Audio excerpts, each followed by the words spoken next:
आज आपण बनवत आहोत नवरात्री विशेष उपवासाचा कर्ड राईस। तर इथे मी वरईचे तांदूळ घेतलेले आहेत 1 चमचाभर आणि तुम्हाला जेवढी पाहिजे तेवढी तुम्ही क्वांटिटी बनवू शकता। तर इथे मी स्वच्छ धुवून घेतलेले आहेत आणि इथे पाणी उकळत ठेवलेलं, थोडंसं मीठ टाकलेलं आहे चवीपुरतं आणि आपला राईस शिजून घेतलेला आहे, म्हणजेच वरई। आणि वरई शिजून आपल्याला थोडीशी थंड करायला ठेवायची आहे। थोडंसं तूप पण टाकलेलं आहे त्यात, कारण जरा सुटसुटीत झालं पाहिजे आपला कर्ड राईस। तर उपवासामध्ये आपल्याला झणझणीत असं काहीतरी खावं वाटते आणि जरा वेगळं काहीतरी, साबुदाणा खिचडी हे खाऊन आपल्याला कंटाळा आलेला असतो। तर त्याच्यामुळे हा उपाय मी एकदम छान आणि एकदम उत्तम आहे।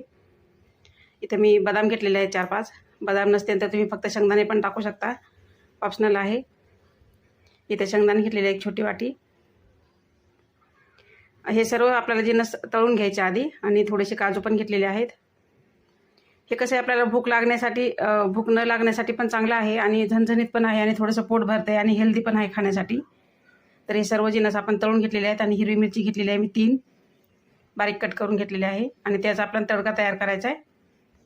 आणि थंड झालेला भात आपण एका प्लेटमध्ये काढून घेऊ। याच्यात थोडंसं तुम्ही गूळ पण टाकू शकता जर तुम्हाला गूळ आवडत असेल तर। आणि तडका आपण त्याच्यावर टाकून देऊ आणि थोडंसं दही टाकू वरून। दह्यामुळे एकदम मस्त टेस्ट लागते आणि थोडेसे अनारचे दाणे। तर अप्रतिम असा आपला कर्ड राईस तयार आहे। हा तर उपवासासाठी झणझणीत असा पदार्थ आवडला असेल तर एक लाईक नक्की करा आणि तुमच्या मित्रमैत्रिणींना नक्की शेअर करा आणि बनवला तर मला एक मेसेज करा। Bye bye.